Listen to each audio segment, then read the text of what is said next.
ॐ सहना भवतु सहनौ भुनक्तु सह वीर्यङ्करवावहै तेजस्विनावधीतमस्तु मा विद्विषावहै। ॐ शान्तिः शान्तिः शान्तिः। ॐ भद्रं कर्णेभिः शृणुयाम देवाः भद्रं पश्येमाक्षभिर्यजत्राः स्थिरैरङ्गैस्तुष्टुवागुंसस्तनूभिः व्यशेम देवहितं यदायुः। स्वस्ति न इन्द्रो वृद्धश्रवाः स्वस्ति नः पूषा विश्ववेदाः स्वस्ति नस्तार्क्ष्यो अरिष्टनेमिः स्वस्ति नो बृहस्पतिर्दधातु। ॐ शान्तिः शान्तिः शान्तिः।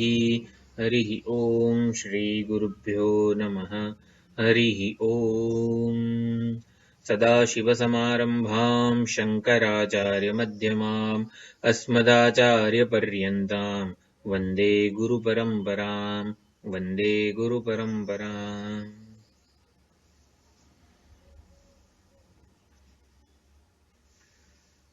તો મુંડક ઉપનિષદ અથર્વવેદમાં ત્રિશિરા નામે ઓળખાય છે. 3 મસ્તક છે એના, એટલે ત્રિશિરા. 3 મસ્તક છે એટલે 3 મુંડક છે. પ્રથમ મુંડક, દ્વિતીય મુંડક અને તૃતીય મુંડક. દરેક મુંડકમાં 2-2 ખંડ છે. તો અહીંયા દ્વિતીય મુંડકનો પ્રથમ ખંડ સંપન્ન થયો. તો દ્વિતીય મુંડકના પ્રથમ ખંડમાં પરાવિદ્યાનું સફળ નિરૂપણ થયું. ફળ સહિતની પરાવિદ્યાનું નિરૂપણ થયું. પરાવિદ્યાની જે માગણી થઈ હતી, કસ્મિન્નું ભગવો વિજ્ઞાતે સર્વમિદં વિજ્ઞાતમ ભવતી હતી. તો કયું એક તત્વ જે છે એને જાણવાથી સર્વ કંઈ જણાઈ જાય, અથવા તો કંઈ જણાયેલું બાકી ન રહે.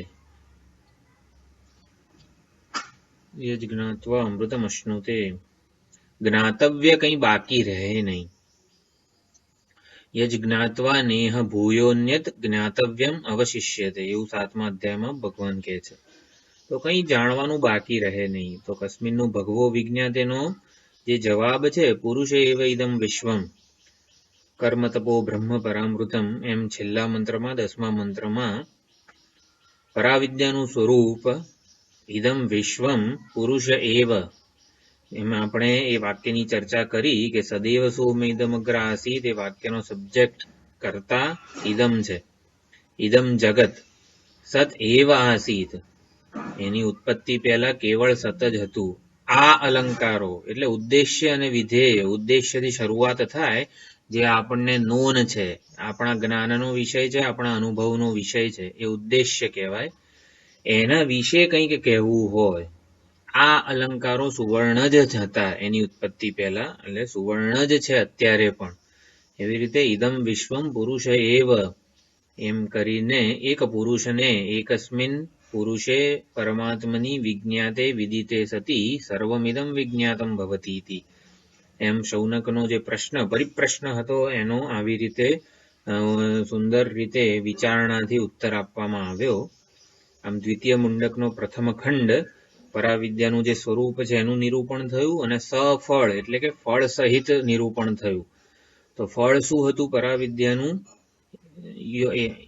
એતદ્યો વેદ નિહિતમ ગુહાયામ સહ અવિદ્યા ગ્રંથિમ વિકિરતીહ સૌમ્ય. તો અવિદ્યારૂપી ગાંઠ, અવિદ્યા નિવૃત્તિ એ જ્ઞાનનું ફળ છે.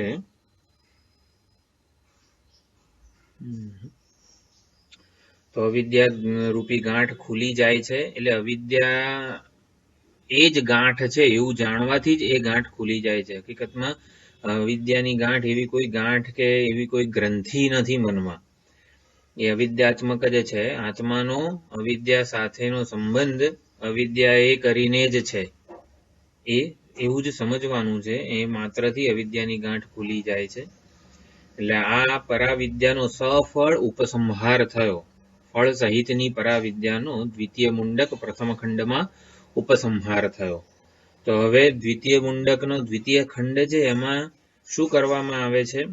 તો પરાવિદ્યાની પ્રાપ્તિના ઉપાય રૂપે પરાવિદ્યાની પ્રાપ્તિનો જે ઉપાય છે એ ઉપાયો શ્રવણ મનન નિધિધ્યાસન વગેરે. તો શ્રવણ મનન નિધિધ્યાસનની આવૃત્તિ એના ઉપર ભાર આપવામાં આવે છે. શ્રવણ મનન નિધિધ્યાસન આત્માવારે દ્રષ્ટવ્ય શ્રોતવ્ય મંતવ્ય નિધિધ્યાસિતવ્ય.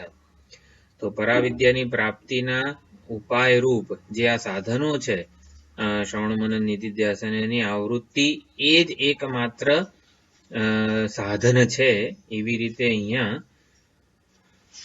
દ્વિતીય મુંડકના દ્વિતીય ખંડનો પ્રારંભ થાય છે. તો શ્રવણ મનન નિધિધ્યાસન આત્મા અને બ્રહ્મનું સ્વરૂપ એનું વારંવાર આપણે આ અન્વેષણ કે વિજિજ્ઞાસા જે છે એ કરવાની રહે એ પ્રમાણે એના સ્વરૂપનું ઉદ્ઘાટન કરવામાં આવે છે.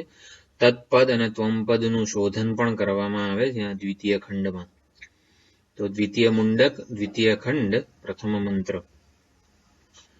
આવિસન્નિહિતમ ગુહાચરમ નામ મહત્પદમ અત્ર એતત સમર્પિતમ એજત પ્રાણત નિમિષચ્ચ યદેતત જાનથ સદસદ્વરેણ્યમ પરમ વિજ્ઞાનાદ્યદ્વરિષ્ઠમ પ્રજાનામ. આવિહિ એટલે સ્વયં જ્યોતિ સ્વરૂપ, સ્વયં પ્રકાશ. જે આવિર્ભાવ, આવિષ્કાર વગેરે, આવી એ અવ્યય છે એનાથી બનેલા છે. તો જે સ્વયં પ્રકાશ હોય, સ્વયં જ્યોતિ સ્વરૂપ હોય, જે સ્વતઃ પ્રમાણ હોય, પોતે જ પોતાની જાતને પ્રગટ કરે એને આવી કહેવાય.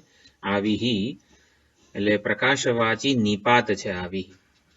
પછી સન્નિહિતમ અત્યંત નજીક, સૌથી વધારે નિરુપાધિક નજીક, નજીકને કોઈ ઉપાધિ ન હોય તો એવું જે સન્નિહિત છે એ જે ગુહાચરમ એટલે બુદ્ધિરૂપી ગુફામાં વિચરણ કરનાર, ગુહાચર નામે એ ઓળખાય છે. ગુહાચર નામે સર્વના હૃદયમાં સ્થિત છે અને ગુહાચર નામે પ્રસિદ્ધ છે. એ ચૈતન્ય સ્વરૂપ અક્ષર પરમાત્મા, અક્ષર બ્રહ્મ. પછી મહત્પદમ એટલે મહાન એવું એ પદ છે. અત્ર એતત સમર્પિતમ એ મહાન પદમાં જ આ બધું વિશ્વ જે છે એ સમર્પિત છે. તો કેવું વિશ્વ આ મહાન પદ બ્રહ્મમાં સમર્પિત છે? એજત પ્રાણત નિમિષચ્ચ. તો એજત એટલે ચલન કરનાર, જે અત્યંત પરિવર્તનશીલ છે, ઇલેક્ટ્રોન પ્રોટોન વગેરે કેવું સતત પરિભ્રમણ કરી રહ્યું છે. તો એવું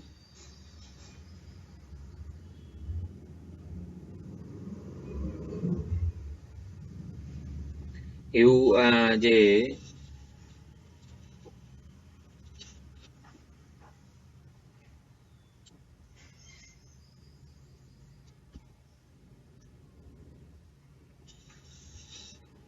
એજત એટલે ચલન કરનાર, સતત પરિવર્તનશીલ જે વિશ્વ છે એ પ્રાણદ એટલે શ્વસન કરનાર. જે ચલાયમાન છે તે નામ રૂપાત્મક જગત, પછી જે શ્વસન કરનાર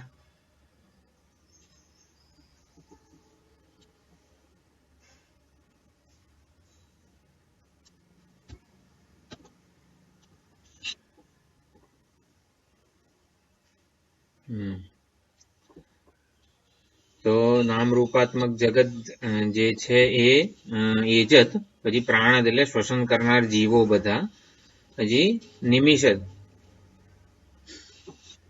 શું કરીએ પણ એક એક્ઝિટ થાય ને તો પછી આપણે કનેક્ટ કરી શકીએ એમને ઇન્ડિવિજ્યુઅલી આપણે એક્ઝિટ નથી કરી શકતા. હા હવે થાય.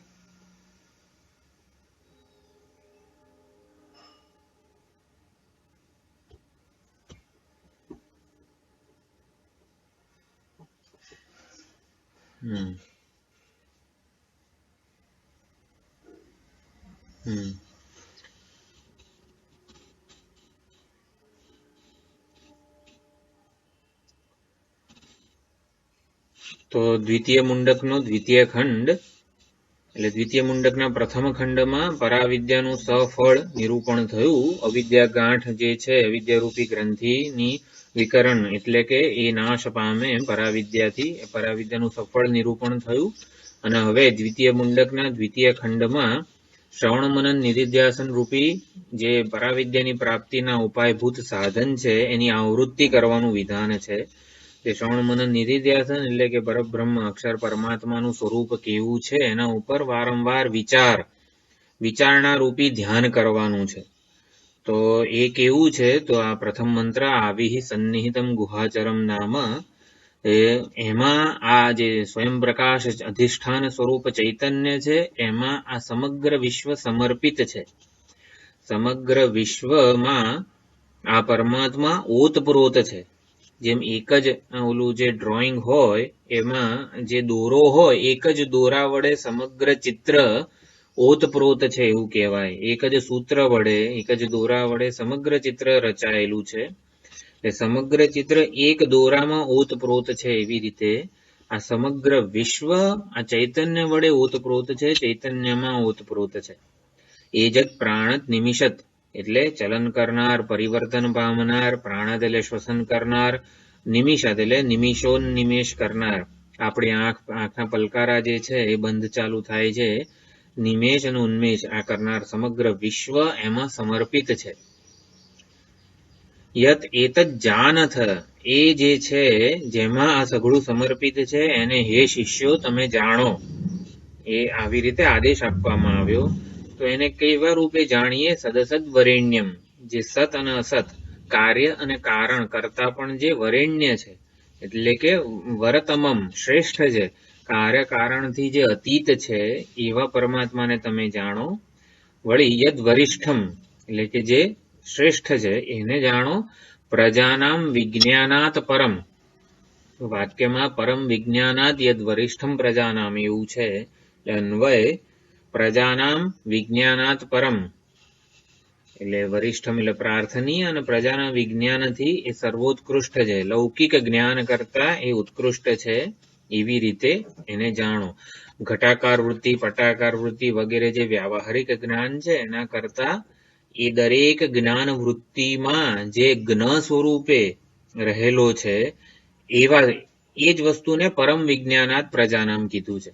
લૌકિક જ્ઞાન લોકોને જેવું થાય છે એ દરેક જ્ઞાન વૃત્તિમાં જે જ્ઞ સ્વરૂપે, અધિષ્ઠાન સ્વરૂપે, જાણનારા સ્વરૂપે, પ્રકાશક સ્વરૂપે રહેલો છે એવી રીતે એને જાણો.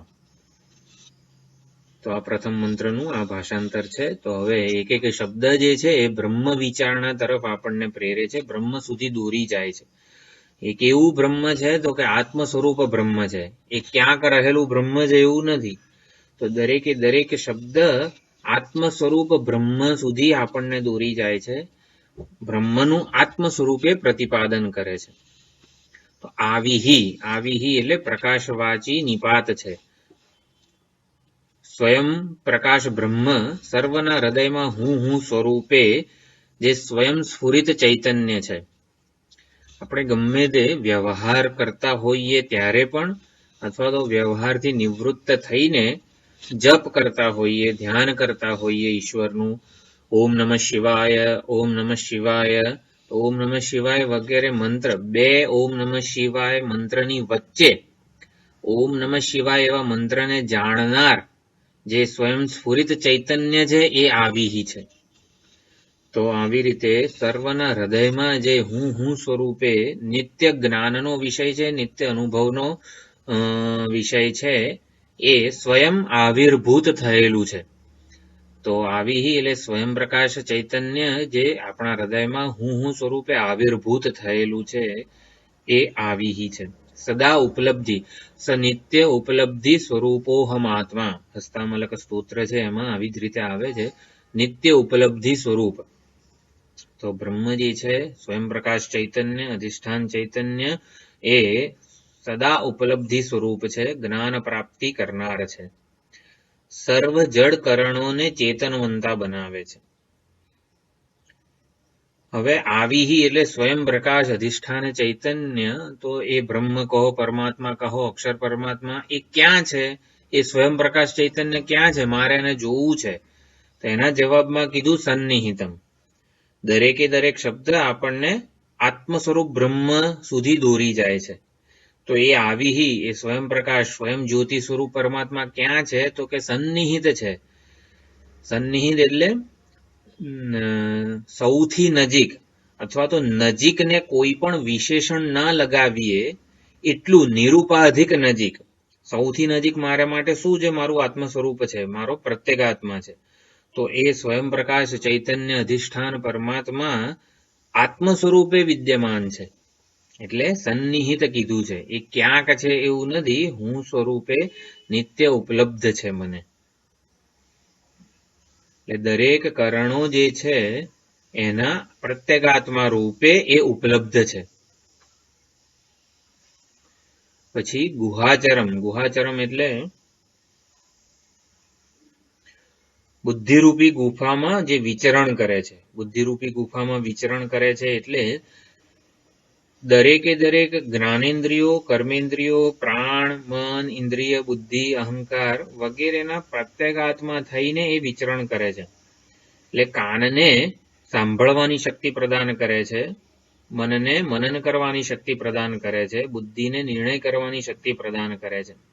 દરેકે દરેક જે કરણ છે આપણા સૂક્ષ્મ શરીર, એના સમીપમાં એ રહેલો છે. આંખની પાછળ રહીને જોનારો એ છે.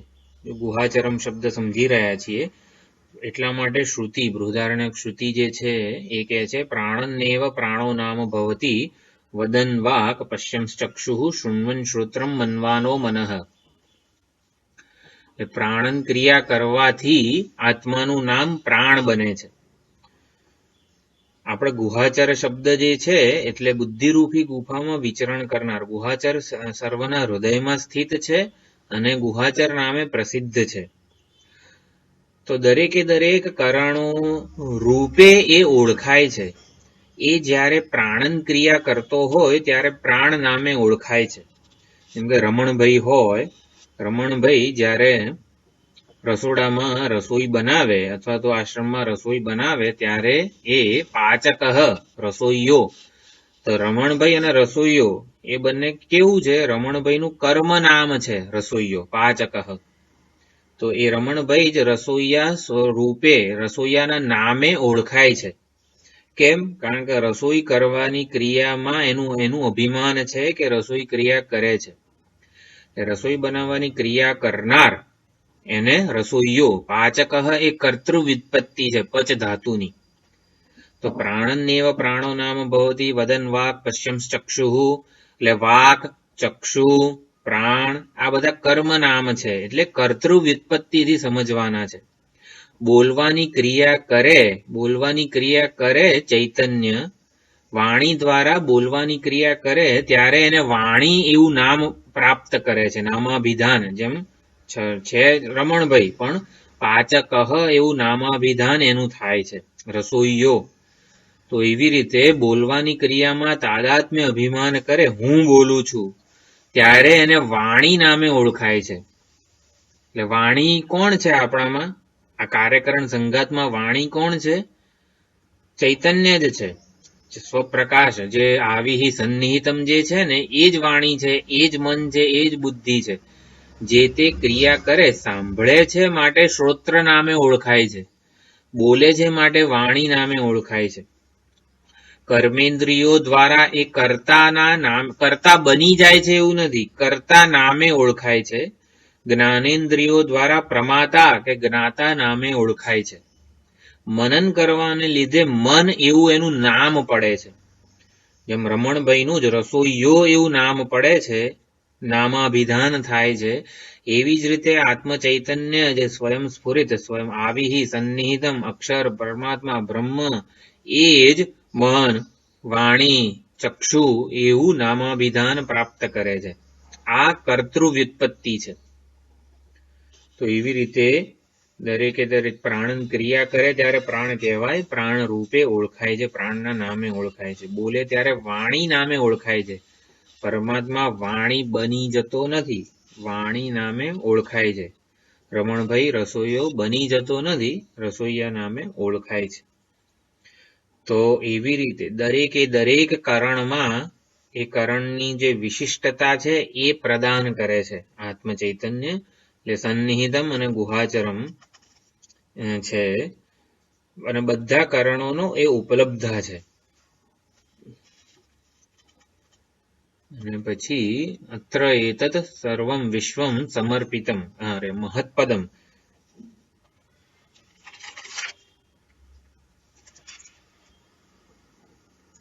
સર્વથી મહાન પદ છે. મહત્પદમ એટલે પદ્યતે ઇતિ પદમ. જો ઓલું કર્મ વ્યુત્પત્તિ કહીએ, પદ્યતે બધા જીવો જડ ચેતન વિશ્વ જે છે એ જેને પ્રાપ્ત કરવા મથી રહ્યું છે એ પદ છે. અને પદ્યતે અનેન ઇતિ પદમ એટલે જેના વડે પ્રાપ્ત થાય છે એ પણ પદ છે. તો સર્વથી મહાન પદ છે એ બધા જ જીવો અથવા તો વસ્તુઓ જેને પ્રાપ્ત કરવાની ઈચ્છા કરે છે તે આ પદ છે. તો બધી ક્રિયાઓ જે છે એ હંમેશા એક નિષ્ક્રિય અથવા તો નિષ્કર્મ સ્થિતિને પ્રાપ્ત કરવા પ્રયત્ન કરી રહી છે. આપણને લાગે કે ઇલેક્ટ્રોન જે છે કેટલી ઝડપથી ગતિ કરી રહ્યો છે એના કેન્દ્રની આસપાસ, એટલે ગતિ કરવા દ્વારા પણ એ ઇલેક્ટ્રોન હકીકતમાં ગતિહીન અવસ્થાને જ ઝંખી રહ્યો છે કે ક્યારે હું આ ગતિને છોડું. દરેક વસ્તુ પોતાનું મૂળભૂત સારભૂત વસ્તુ જે છે એને પ્રાપ્ત કરવા માટે જ આમ મથી રહી છે, પ્રયત્ન કરી રહી છે. ઘડો છે, માટીના એક આકારને ઘડો કહીએ તો ઘડો પાછો પોતાના મૂળભૂત માટી સ્વરૂપને પ્રાપ્ત કરવા માટે જીવનભર યાત્રા કરી રહ્યો છે. એ જ બતાવે છે કે આ મહત્પદમ એમાં જ આ સમગ્ર વિશ્વ જે છે એમાં ગતિ કરી રહ્યું છે, એને પ્રાપ્ત કરવા માટે પ્રયત્ન કરી રહ્યું છે. અત્ર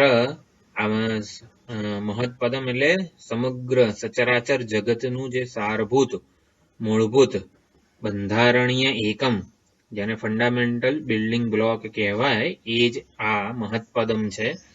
દરેક વડે પ્રાપ્તવ્ય વસ્તુ આ છે.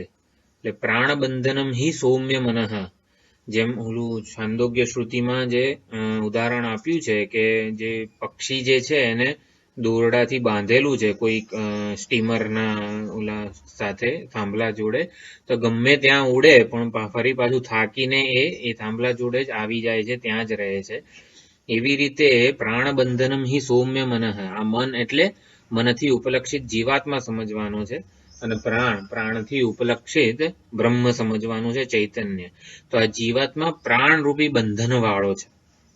એટલે કે જીવાત્મા બ્રહ્મ એનું મૂળભૂત સ્વરૂપ બ્રહ્મ છે. જાગ્રત અવસ્થામાં ગમે તેટલો એ બહાર ઉડે કે વિષયોની પ્રાપ્તિ માટે પ્રયત્ન કરે, સ્વપ્ન અવસ્થામાં પણ એ પોતાનું સ્વપ્ન જગત રચે છે અને બધાને ભોગવે છે, છતાં પણ સુષુપ્તિ અવસ્થામાં બધાનો ત્યાગ કરીને પોતાના બ્રહ્મ સ્વરૂપ જે છે મૂળભૂત સ્વરૂપમાં જ એ વિશ્રાંતિને પામે છે. એમાં જ એનો બધો થાક ઉતરે છે. એટલે બધાને છોડીને પોતાને મૂળભૂત સ્વરૂપને જ પ્રાપ્ત કરવા મથે છે. એમાં જ એની સાચી શાંતિ છે, સાચી વિશ્રાંતિ છે, નિરાયાસ નિરાલંબ સ્થિતિ એની આ બ્રહ્મ સ્વરૂપ એટલે કે મૂળભૂત સ્વરૂપમાં જ છે.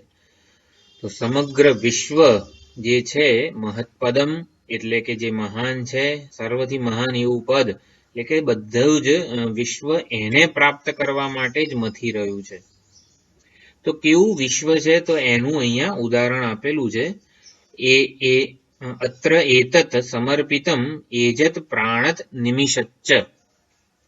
તો અત્ર એતત એટલે વિશ્વમ સમગ્ર વિશ્વ જે છે એ અત્ર અહીં આવિહિ સન્નિહિતમ ગુહાચરમ મહત્પદમમાં સમર્પિત છે. તો એ વિશ્વના વિશેષણો આપ્યા છે. કેવું વિશ્વ છે? એજત એટલે કે ચલન પામનાર, પ્રાણત એટલે પ્રાણન ક્રિયા કરનાર, અને નિમિષત એટલે નિમિષોન્મેષ કરનાર. આ સંપૂર્ણ જગત પરમાત્મામાં સમર્પિત છે.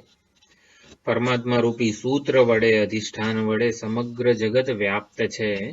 એ ઓતપ્રોત છે. જેમ તાણા અને વાણા કેવા ઓતપ્રોત છે, એવી રીતે આ અલંકારોમાં સુવર્ણ ઓતપ્રોત છે. એવી રીતે પરમાત્મામાં જ આ સમગ્ર જગત ઓતપ્રોત છે. પરમાત્મા જ સમગ્ર જગતનો આધાર છે, અધિષ્ઠાન છે.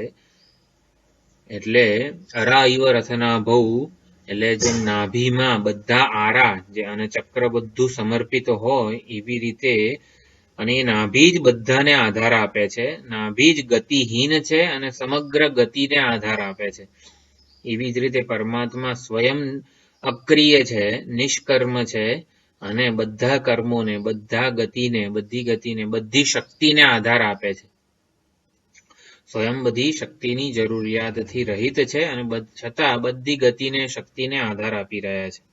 એટલે ક્રિયા શક્તિ, જ્ઞાન શક્તિ, ઈચ્છા શક્તિ, સમગ્ર જગતમાં જે ક્રિયા, જ્ઞાન અને ઈચ્છા જણાઈ રહી છે એ સમગ્ર એમ જગતનો આધાર આ પરમાત્મા છે. યત એતદ જાનથ, હે શિષ્યો તમે આ પરમાત્માને જાણો. સદસદ વરેણ્યમ એટલે એને અધિષ્ઠાન સ્વરૂપે જાણો. આમાં પણ તત્વમસીની જેમ ઐક્ય કીધું છે. આને જાણો, તો આને જાણો એટલે કયા સ્વરૂપે જાણો? સદસદ વરેણ્યમ જાણો. અને એ સદસદ વરેણ્યમને પ્રજાનામ વિજ્ઞાનાત પરમ જાણો. એટલે જે તત છે એને ત્વમ સ્વરૂપે જાણો, એવી રીતની કંઈક અહીંયા વાત છે. તો જે અધિષ્ઠાન સ્વરૂપ પરમાત્મા છે, જે સમગ્ર ઇદમ એટલે કે નામ રૂપાત્મક જગતનું અધિષ્ઠાન છે, એ ઇદમના સાચા સ્વરૂપને અહમ રૂપે જાણો. એટલે પ્રજાનામ વિજ્ઞાનાત પરમ એટલે અહમ રૂપે આત્મ સ્વરૂપે જાણો. અધિષ્ઠાન ચૈતન્ય છે એને પ્રત્યેગાત્મ ચૈતન્ય રૂપે જાણો.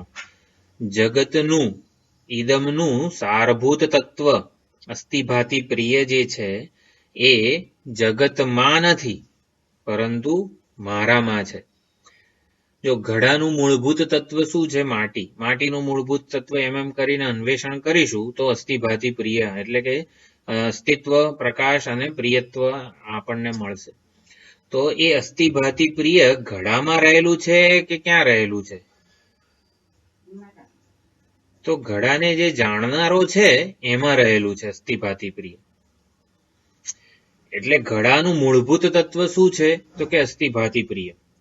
તો ઘડાનું મૂળભૂત તત્વ અસ્થિભાતિ પ્રિય એ ઘડામાં નથી, એના જોનારામાં છે. એટલે અસ્થિભાતિ પ્રિય એ મારું મૂળભૂત સ્વરૂપ છે. એટલે આ શું થયું? તત્વમસી ઐક્યનું પ્રતિપાદન થયું. જે નામ રૂપાત્મક જગત છે એનું મૂળભૂત તત્વ, નામ અને રૂપનું મૂળભૂત તત્વ અસ્થિભાતિ પ્રિય છે. એ અસ્થિભાતિ પ્રિય નામ રૂપમાં નથી રહેલું. નામ રૂપ આકારની વૃત્તિ જ્યાં રહેલી છે બુદ્ધિ, એ બુદ્ધિ વૃત્તિમાં જે હું સ્વરૂપે સ્વયંસ્ફુરિત ચૈતન્ય છે ત્યાં અસ્થિભાતિ પ્રિય રહેલું છે. એટલે કે અસ્થિભાતિ પ્રિય એ પ્રત્યેગાત્મ ચૈતન્યનું સ્વરૂપ છે. એટલે આ ખ્યાલ આવે છે. યદ એતત જાનથ આત્માનમ એટલે કે એને આત્મ સ્વરૂપે જાણો. અધિષ્ઠાન જે છે સમગ્ર જગતનું જે મૂળભૂત તત્વ છે, મૂળભૂત બંધારણીય તત્વ છે, એ હકીકતમાં પ્રત્યેગાત્મ ચૈતન્ય છે. આપણને ઘડાનું મૂળભૂત તત્વનું અન્વેષણ કરવું છે. ઘડો શેમાંથી બન્યો છે? ઘડો શેના લીધે મને જણાઈ રહ્યો છે? તો ઘડો છે મારા હાથમાં, તો ઘટાકાર વૃત્તિ મારી બુદ્ધિમાં છે.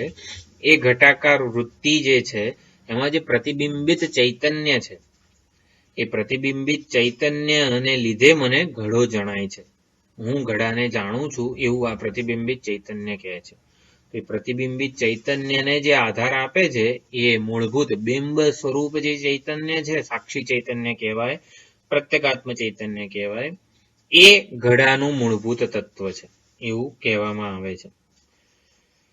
એટલે સમગ્ર જગતનું જે અસ્થિભાતિ પ્રિય સારભૂત તત્વ છે એ મારા અંતઃકરણમાં આત્મ સ્વરૂપે વિદ્યમાન છે.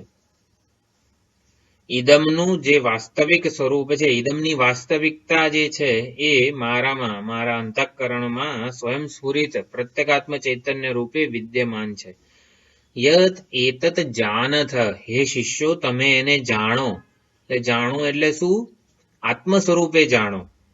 જગતનું સારભૂત તત્વ અસ્થિભાતિ પ્રિય છે તો ભલે રહ્યું, મારે શું એનાથી? હું એને નમસ્કાર કરું છું એવી રીતે જાણવાનું નથી. સમગ્ર જગતનું જે અસ્થિભાતિ પ્રિય એવું મૂળભૂત સારભૂત તત્વ છે એને આત્મ સ્વરૂપે જાણો. યદેતત જાનથ આત્માનમ એવી રીતનું છે. એટલે સમગ્ર જગતનું જે મૂળભૂત તત્વ છે, સારભૂત તત્વ અધિષ્ઠાન ચૈતન્ય, એ મારા અંતઃકરણમાં સ્વયંસ્ફુરિત પ્રત્યેગાત્મ ચૈતન્ય રૂપે વિદ્યમાન છે. એને વર્તમાન સ્વરૂપે ઓળખો. જાનથ કે જાનત એવો પ્રયોગ છે. એટલે જગતના સર્વ પદાર્થોનું અસ્તિત્વ એ આકારની મારી મનોવૃત્તિ પર આધારિત છે. અને મનોવૃત્તિ મારી પ્રત્યેગાત્મ ચૈતન્યને લીધે ચેતનવંતી છે. અને માટે હું જ સમગ્ર જગતને સત્તા અને સ્ફૂર્તિ પ્રદાન કરું છું. જો ઘડામાં રહેલું અસ્થિભાતિ કોના આધારે છે? હું એને પ્રદાન કરું છું. સમગ્ર જગતને હું અસ્થિભાતિ પ્રિયત્વ પ્રદાન કરું છું એવું કહેવાય. એટલે સમગ્ર જગતનું સારભૂત તત્વ જોનારો દ્રષ્ટા હું જ છું. સર્વ પ્રવૃત્તિઓનો પ્રેરક સમગ્ર જગતની ઈચ્છા શક્તિ, જ્ઞાન શક્તિ, ક્રિયા શક્તિ જે મને જગતમાં જણાઈ રહી છે હકીકતમાં જોનારા કે દ્રષ્ટાની છે, પોતાની છે, મારી છે. તો સદસદ વરેણ્યમ એટલે કાર્ય અને કારણાત્મક, સ્થૂળ અને સૂક્ષ્મ, વ્યક્ત અને અવ્યક્ત એ બંને રૂપે જે વરેણ્ય એટલે પ્રાર્થનીય, જેને પ્રાપ્ત કરવાનું છે, પ્રાપ્ત કરવું જોઈએ, જાણવું જોઈએ આત્મ સ્વરૂપે, એ પસંદગી કરવા યોગ્ય જે છે, ઘડામાં પસંદગી કરવા યોગ્ય વસ્તુ કઈ છે? અસ્થિભાતિ પ્રિય છે. એટલે સદસદ વરેણ્યમ એટલે સત અને અસત. તો સત એટલે કાર્ય અને અસત એટલે કારણ. સત એટલે વ્યક્ત, અસત એટલે અવ્યક્ત. કાર્ય કારણાત્મક સમગ્ર જગતમાં વરેણ્ય વસ્તુ કઈ છે? પ્રાર્થનીય, પસંદગી કરવા યોગ્ય વસ્તુ કઈ છે? આપણે કહીએ કે ભાઈ આ સુવર્ણ છે, વીંટી છે, અલંકાર છે, બાજુબંધ છે, બધા અલંકારોમાં વરેણ્ય વસ્તુ કઈ છે? પસંદગી કરવા યોગ્ય વસ્તુ કઈ છે? તો કે સુવર્ણ છે. તો સદસદ વરેણ્યમ એટલે સત અને અસત, કાર્યકારણ, સ્થૂળ પ્રપંચ, સૂક્ષ્મ પ્રપંચ બધામાં પસંદગી કરવા યોગ્ય, ગ્રહણ કરવા યોગ્ય વસ્તુ કઈ છે? તો કે અસ્થિભાતિ પ્રિય. એ અસ્થિભાતિ પ્રિય ક્યાં રહેલું છે? ચાલો મારે જાણવું છે, પ્રાપ્ત કરવું છે અસ્થિભાતિ પ્રિયને. પ્રજાનામ વિજ્ઞાનાત પરમ. એટલે સર્વ જીવો કે ચરાચર જગત જેની પસંદગી કરવા માટે મથી રહ્યું છે, એટલે કે પસંદગી કરવા તરફ જ એની દોટ છે, જે સ્થિતિને પ્રાપ્ત કરવા સમગ્ર ગતિ છે જગતની.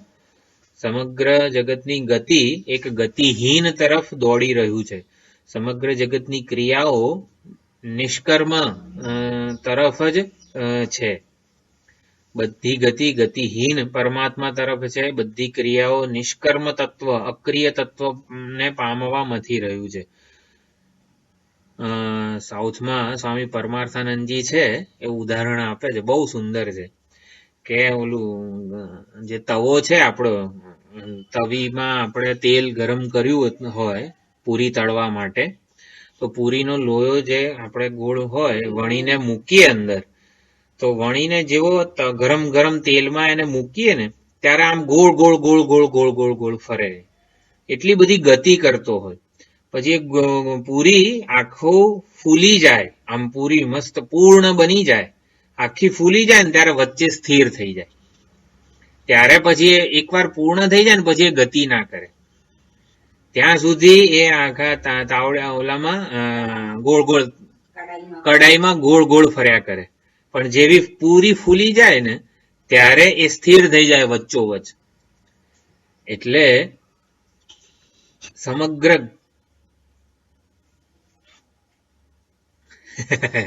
નહીં, इनको तो सबको मालूम होगा.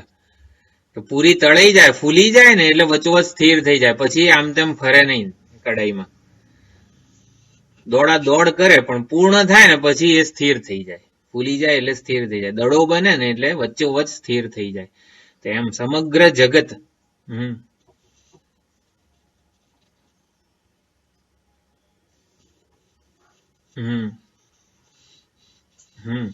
સવિતુહુ વરેણ્યમ ભર્ગઃ, જો સર્જનહાર, સવિતા યા ફિર સૂરજ. સૂરજમાં વરેણ્યમ એટલે પસંદગી કરવા યોગ્ય શું છે? તો એનું તેજસ્વી સ્વરૂપ, જે મારી બુદ્ધિ વૃત્તિને પ્રેરે છે, જે સ્વયં પ્રકાશ છે. તો ગાયત્રી મંત્ર में भी वरेण्यम शब्द का वरेण्यम भर्ग धीमहि, એ વરેણ્ય ભર્ગનું અમે ધ્યાન કરીએ છીએ. ભર્ગ એટલે કાં તો સચ્ચિદાનંદ સ્વરૂપ અથવા તો જે તેજસ્વી, સ્વયં અત્યંત તેજસ્વી જે સ્વરૂપ છે એનું અમે ધ્યાન કરીએ છીએ. પ્રજાનામ વિજ્ઞાનાત પરમ, તો પ્રજાના વિજ્ઞાનથી પર એટલે પ્રાણીઓની, એટલે જે વ્યાવહારિક જ્ઞાન છે, વ્યાવહારિક જ્ઞાન એટલે વૃત્તિ જ્ઞાન, જેને ઘટક જ્ઞાન, પટક જ્ઞાન વગેરે જે કહીએ છીએ, તો ઘટક જ્ઞાન પટક જ્ઞાનથી પર એટલે અતીત. તો એ જે ચૈતન્ય છે, સ્વયંસ્ફુરિત ચૈતન્ય, એ આવી રીતે વૃત્તિનો વિષય થાય એવું નથી. વૃત્તિનો જે પ્રકાશક છે એ વૃત્તિનો વિષય બની શકે નહીં. મનોવૃત્તિનો જે ઉજાળનાર છે એ મનોવૃત્તિનો વિષય ના બની શકે. આંખની પાછળ રહીને આંખને ચેતનવંતી બનાવનાર છે એ આંખની આગળ આવીને આંખનો વિષય બની શકે નહીં. પ્રજાનામ વિજ્ઞાનાત પરમ, પ્રજાનું એટલે કે લૌકિક જ્ઞાનનો જે વિષય બની શકે એમ નથી. કારણ કે વિજ્ઞાતારમ અરે કેન વિજાનીયાત, જે વિજ્ઞાતા છે એ વિજ્ઞાતિનો વિષય બની શકે એમ નથી. એટલે આપણી બધી ઇન્દ્રિય ગમ્ય નથી પરમાત્મા. આ સદસદ વરેણ્યમ જે અધિષ્ઠાન ચૈતન્ય છે એ મનબુદ્ધિનો વિષય બની શકે એમ નથી. અને વરિષ્ઠમ, એ વરિષ્ઠમ છે એટલે સર્વોત્કૃષ્ટ છે, જે સૌથી સરળ છે, સહજ છે, એ જ સર્વોત્કૃષ્ટ હોય, જેની કોઈ વિશેષતા ના હોય, કોઈ પરિચ્છિન્નતા ના હોય. વિશેષતા હોય એ અધ્યારોપદ છે. જેમ કે વરિષ્ઠમ, બધા અલંકારોમાં વરિષ્ઠ સર્વોત્કૃષ્ટ શું છે? અત્યંત સુંદર એવું ઘાટવાળી વીંટી હોય કે અછોડો હાર બાજુબંધ હોય, ભલે ને ગમે તેવા આકાર કે ઘડામણ વાળી હોય, પણ વરિષ્ઠ ના કહેવાય. સુવર્ણને વરિષ્ઠ કહેવાય. કેમ? કારણ કે જે કોઈ પણ વિશેષતા, આકાર, ગુણધર્મ કે ધર્મ એ જે છે એ સુવર્ણ પરનો અધ્યારોપ છે, એ સાચી વસ્તુ નથી, વાસ્તવિકતા નથી. એટલે વરિષ્ઠમ દ્વારા શું કહેવા માંગે છે? એ ચૈતન્ય જે છે એ નિર્ધર્મક છે, નિરુપાધિક છે, સર્વોત્કૃષ્ટ છે. કારણ કે અધ્યારોપ વગરનું છે ને, માટે એ સહજ કે સરળ છે. બધા અલંકારોમાં વરિષ્ઠ કેમ, સુવર્ણ કેમ વરિષ્ઠ છે? કારણ કે સુવર્ણ સ્વયં અધ્યારોપ વગરનું છે, વિશેષતા વગરનું છે, કોઈ નામ આકાર વગરનું છે. નામ અને આકાર જ સુવર્ણને મર્યાદિત બનાવે છે. જ્યારે વીંટી કે ચૂની જે છે અત્યંત નાની કેમ છે? તો એનો આકાર હકીકતમાં નાનો છે. એટલે જે વરિષ્ઠમ એટલે સર્વોત્કૃષ્ટ. તો સર્વોત્કૃષ્ટ શું હોય? નિર્વિશેષ તત્વ જ સર્વોત્કૃષ્ટ હોય. નિર્વિશેષ તત્વ એટલે જેની કોઈ વિશેષતા નથી, કોઈ ધર્મ નથી, જે સહજ, સુંદર, સ્વાભાવિક છે, સરળ છે. એ અને એટલા માટે બધા ગુણ અને દોષથી એ પર છે. જે સહજ હોય, જેની કોઈ વિશેષતા ના હોય, જે આકારમાં મર્યાદિત ના હોય, એ બધા ગુણ દોષથી પર હોય. ગુણ અને દોષ હંમેશા વિશેષતાને જ હોય. વીંટીને સારી કહેવાય અને અછોડાને ખરાબ કહેવાય. એ બધું સારું ખરાબ વગેરે જે છે અધ્યારોપ, એ આકારને લાગે, સુવર્ણને ના લાગે.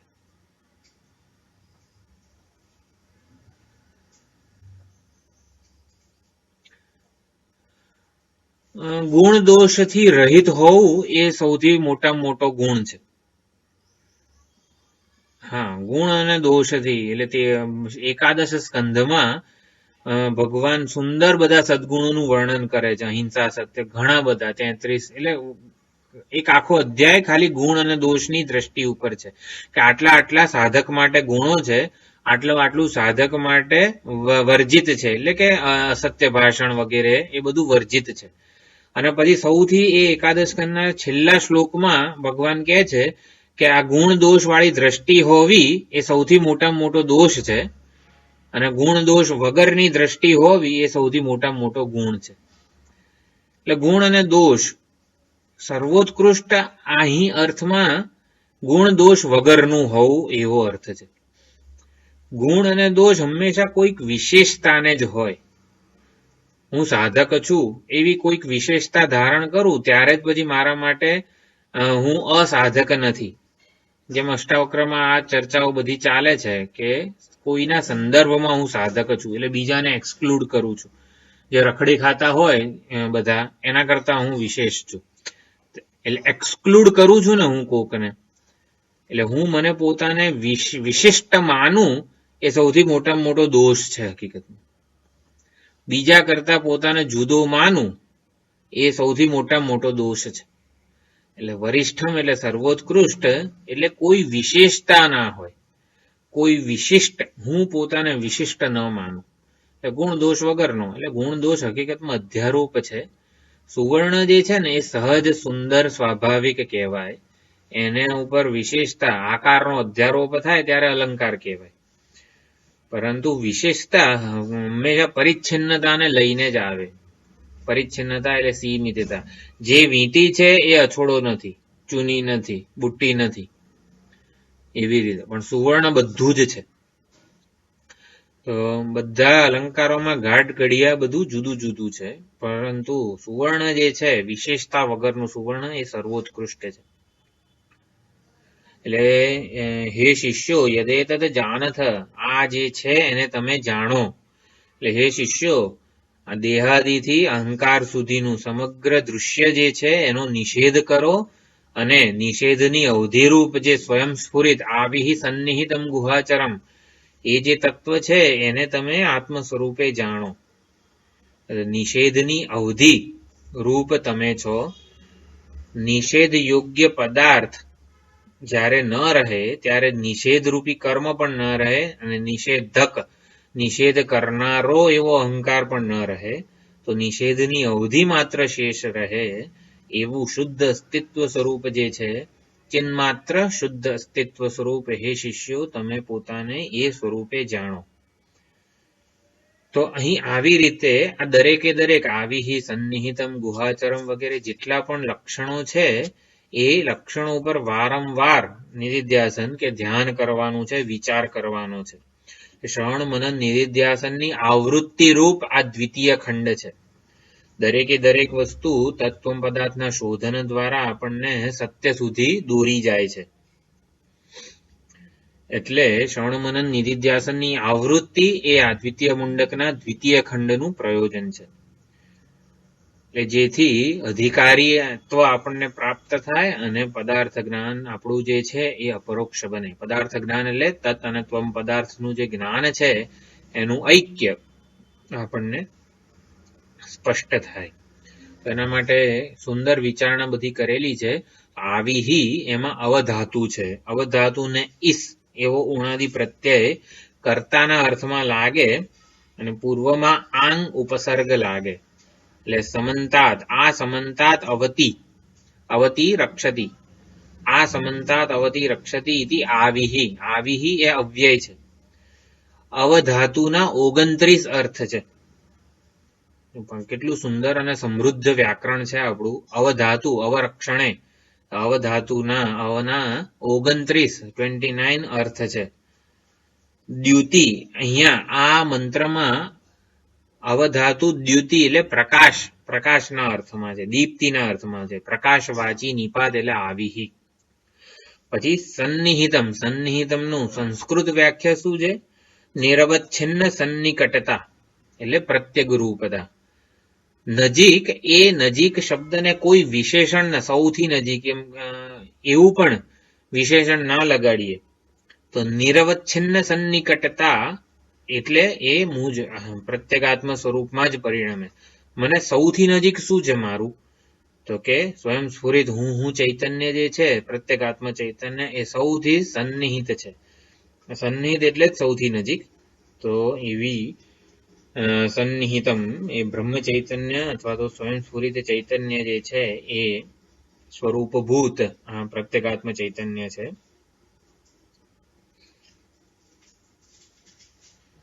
તો સન્નિહિત રૂપે આ પરમાત્માનું ધ્યાન કરવાનું છે, વિચાર કરવાનો છે.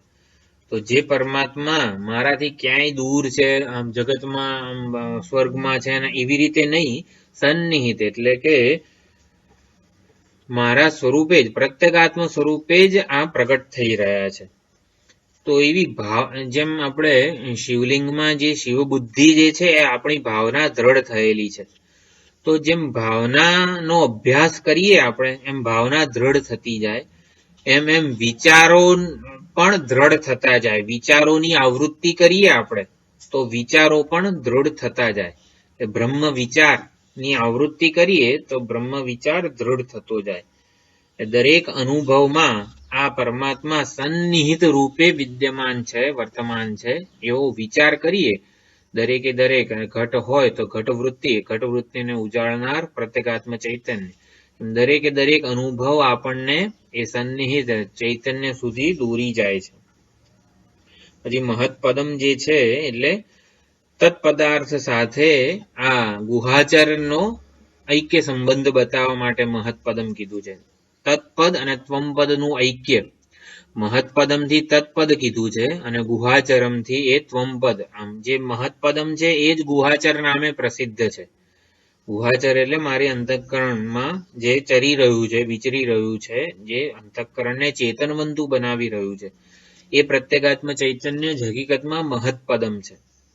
એટલે આવી રીતે તત્પદ અને ત્વમપદનું ઐક્ય અહીંયા બતાવવામાં આવેલું છે.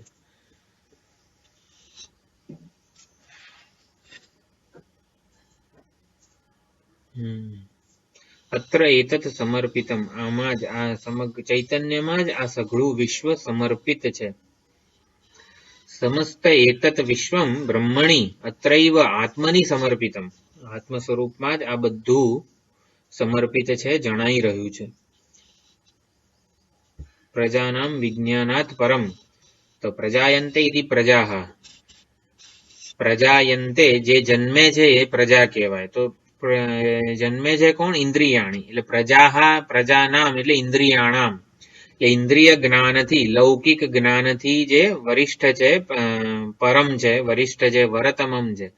એટલે દરેકે દરેક ઇન્દ્રિય જ્ઞાન છે, ઘટવૃત્તિ, પટવૃત્તિ, મઠવૃત્તિ, એ દરેકે દરેક ઇન્દ્રિય જ્ઞાનમાં જે પરમ, પરમ એટલે વરિષ્ઠમ છે, સર્વોત્કૃષ્ટ છે, એ પ્રિયતમ કોણ છે? આપણો આત્મા જ છે. સૌથી બધી જ જ્ઞાન વૃત્તિમાં સૌથી વધારે ઉત્કૃષ્ટ કોણ છે? સ્વયં સ્ફુરિત પ્રત્યેગાત્મ ચૈતન્ય જ વરિષ્ઠ છે. તો અસ્થિભાતિ પ્રિય સ્વરૂપ સાક્ષાત બ્રહ્મ જે અવિનાશી ચૈતન્ય છે એ પરમ આનંદ સ્વરૂપ આત્મા જ છે. તો અહીંયા આવી રીતે ઐક્ય સ્થાપિત કરવામાં આવ્યું છે. તો આવી એટલે સ્વયં પ્રકાશ, સ્વયં સ્ફુરિત, સ્વયં જ્યોતિ સ્વરૂપ, સદા ભાસમાન, એ ક્યાં છે? તો સન્નિહિત છે, એટલે સર્વાધિક નિકટ છે, મારા આત્મ સ્વરૂપે છે. એ જે સર્વવ્યાપક છે એ જ મારા ચિન્માત્ર સ્વરૂપે મારામાં રહેલું છે, એટલે હું જ છું.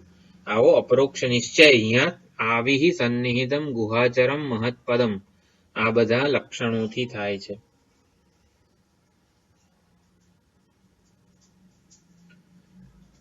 એટલે સુંદર રીતે અહીં એક એક શબ્દ આપણને આત્મ સ્વરૂપ બ્રહ્મની જે વિચારણા છે એના તરફ દોરી જાય છે. આવી સન્નિહિતમ ગુહાચરમ, તો સન્નિહિતમ અને ગુહાચરમ જે છે એ પ્રત્યેગાત્મ ચૈતન્યને લક્ષિત કરે છે. અને આવી અને મહત્પદમ જે છે એ સ્વયં પ્રકાશ અધિષ્ઠાન ચૈતન્ય જે છે, અસ્થિભાતિ પ્રિય સ્વરૂપ, નામ અને રૂપનું જે અધિષ્ઠાન છે એને લક્ષિત કરે છે. એટલે બિંબભૂત જે ચૈતન્ય છે એ જ પ્રતિબિંબ અને ઉપાધિનો આત્મા છે. એટલે અહીંયા જે ઉપાધિ અને ઔપાધિક, એટલે ઉપાધિ એટલે જેમ કે અરીસો ઉપાધિ છે, અરીસો ઉપાધિ છે અને એમાં મારું પ્રતિબિંબ પડે છે, હું સામે ઉભો છું, હું બિંબ છું. અરીસો રૂપ ઉપાધિમાં મારું પ્રતિબિંબ જે પડે છે એને ઔપાધિક કહેવાય. તો ઉપાધિ અને ઔપાધિક આ બંનેમાં અન્વેષણ કરીએ તો સાચું એની વાસ્તવિકતા શું છે? હું બિંબ સ્વરૂપે જે છું એ. એટલે ઉપાધિ અને ઔપાધિક બંને આપણને બિંબ જે છે એના તરફ દોરી જાય છે, બિંબ સુધી પહોંચાડે છે. બિંબ સુધી આપણને વિચારણા દ્વારા, એટલે આપણને અનુભવ ઉપાધિ અને ઔપાધિકનો થાય છે. ઉપાધિ એટલે કાર્યકરણ સંઘાત અને ઔપાધિક એટલે જીવાત્મા.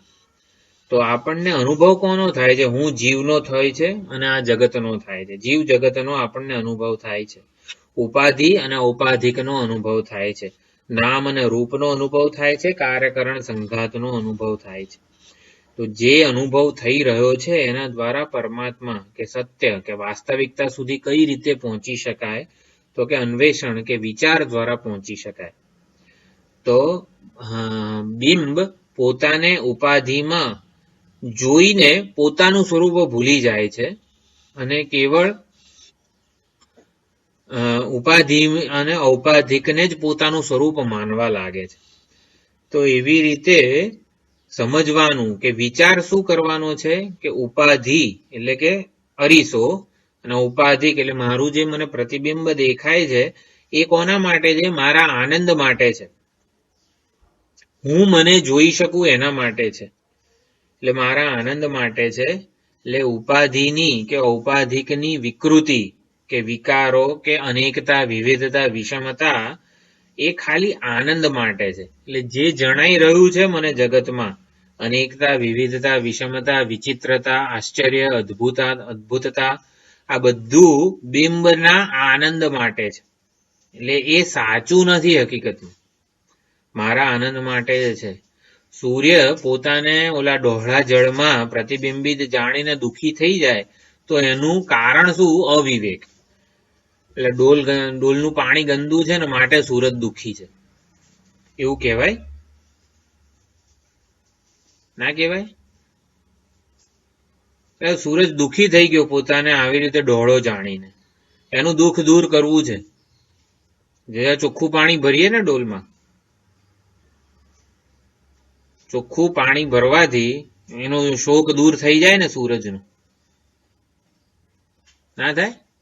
એવું તો કઈ થાય તો ખરું જ ને. પોતાને ચોખ્ખા સ્વરૂપે જુએ તો, ચોખ્ખા સ્વરૂપે જુએ ત્યારે હલતો હશે પાછો, એટલે પાછો દુઃખી થઈ જશે. એટલે જે વિચાર કરવાનો છે ઔપાધિક અને ઉપાધિ, આ બંને મારા આનંદ માટે છે. એટલે એમાં જે જણાય છે ને એ સત્ય નથી, એને જે જોનારો છે ને એ સત્ય છે. જે જણાય છે એ સત્ય નથી, જે જોઈ રહ્યો છે ને એ સત્ય છે.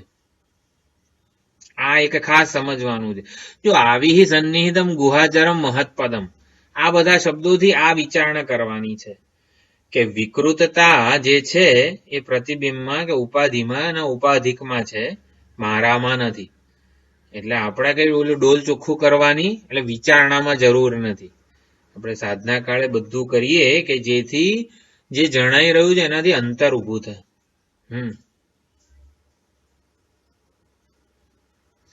वो दूर रह के भी देख रहा है. તો જે ઔપાધિક છે, ઉપાધિ અને ઔપાધિક બંને છે એ